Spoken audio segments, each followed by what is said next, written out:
ഹിന്ദി ഭാഷാ നൈപുണ്യം വളർത്താൻ സ്കൂളിൽ സ്വന്തമായി ലൈബ്രറി നിർമ്മിച്ചിരിക്കുകയാണ് കാസർഗോഡ് ഗവൺമെന്റ് യു.പി. സ്കൂൾ. എഴുതുകയും വായിക്കുകയും ചെയ്യുന്നതിലൂടെ ഹിന്ദിയോട് ആഭിമുഖ്യം വളർത്തിയെടുക്കുകയാണ് ലക്ഷ്യം.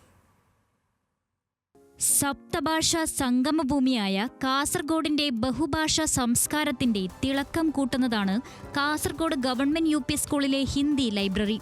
ചെറുപ്രായത്തിൽ തന്നെ ഇവിടുത്തെ വിദ്യാർത്ഥികൾ ഹിന്ദി സംസാരിക്കുന്നു എന്നത് പദ്ധതിയുടെ വിജയമാണ്.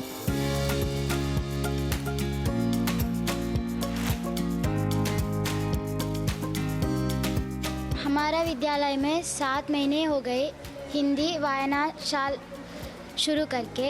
ये वायनाशाल को हमारे हिंदी अध्यापक सुनील कुमार जी ने वायनाशाला को शुरू किया और हमें इसका उपयोग किया। कैसे बोला तो पुस्तक पढ़ के उसका आस्वादन टिप्पणी लिख के प्रदर्शन कर रहा था और मैं कुछ लेखना भी लिखा और कविता भी लिखी हूँ। उसको मुझे प्रकाशन करना है, वो मुझे कर सकता है क्या? കുട്ടികളുടെ നേതൃത്വത്തിലാണ് വായനശാലയുടെ പ്രവർത്തനം. അവർ തന്നെയാണ് ലൈബ്രറിയന്മാരും. ഹിന്ദി അധ്യാപകനായ KN സുനിൽകുമാർ തയ്യാറാക്കിയ അക്കാദമിക് മാസ്റ്റർ പ്ലാനിന്റെ ഭാഗമാണ് ഹിന്ദി വായനശാലയും കുട്ടി ലൈബ്രറിയന്മാരും. നമ്മുടെ സ്കൂളിൽ ഈ വർഷം ഹിന്ദി സാഹിത്യോത്സവവുമായി ബന്ധപ്പെട്ട് കുറേ മത്സരങ്ങളും കാര്യങ്ങളും നമ്മൾ ചെയ്തതായിരുന്നു. അപ്പോൾ അതിൻ്റെ ഭാഗമായി കുട്ടികളുടെ നല്ല നല്ല പ്രൊഡക്ട്സ് നമുക്ക് കിട്ടിയിട്ടുണ്ട്. അപ്പോൾ അതിൻ്റെ ഒരു പ്രൊഡക്റ്റാണ് പിന്നെ ഇതിൻ്റെ വിലയിരുത്തലിൻ്റെ ഭാഗമായി നോക്കുമ്പോൾ ഒരു കുട്ടി എഴുതിയ കഥയാണ് എന്നെ വളരെയധികം അട്രാക്റ്റ് ചെയ്തത്.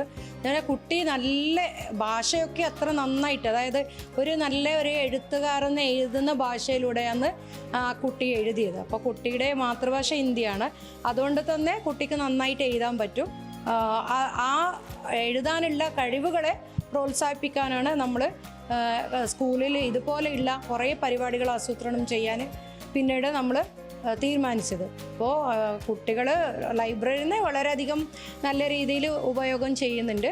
അപ്പോൾ അതിൻ്റെ എല്ലാം ആഫ്റ്റർ ഇഫക്റ്റായിട്ട് കുട്ടികളുടെ ഭാഷയിൽ നല്ല മാറ്റം വന്നിട്ടുണ്ട്. ഇത് എല്ലാ വരും വർഷങ്ങളിലും തുടർന്നു പോകണമെന്നാണ് നമ്മുടെ ആഗ്രഹം. കഥ, കവിത, ജീവചരിത്രം, നോവലുകൾ, പുസ്തകം ഏതായാലും വായിച്ച് ആസ്വാദനക്കുറിപ്പുകൾ തയ്യാറാക്കി അവതരിപ്പിക്കും. ഇവ ചേർത്ത് പുസ്തകമാക്കാനൊരുങ്ങുകയാണ് അധ്യാപകർ. തോന്നുന്നു ജൂൺ മാസം 2025 ജൂൺ മാസം സ്കൂൾ തുറക്കുമ്പോൾ ഇഷാക്ക ലൈജുവിൻ്റെ ആ പുസ്തകം പ്രകാശനം ചെയ്യും എന്നാണ് എൻ്റെ വിശ്വാസം. കുട്ടിക്കവികൾ, അത് കഥാകാരന്മാരാവാം. എന്തായാലും കുഞ്ഞുങ്ങൾക്ക് ആശയവിനിമയ ശേഷി വർദ്ധിപ്പിക്കാൻ നല്ല ഒന്നാണ് വായനശാല എന്ന് എൻ്റെ വിശ്വാസം. അടുത്ത അധ്യയന വർഷത്തോടെ ലൈബ്രറി വികസിപ്പിക്കാനാണ് തീരുമാനം. ന്യൂസ് മലയാളം, കാസർഗോഡ്.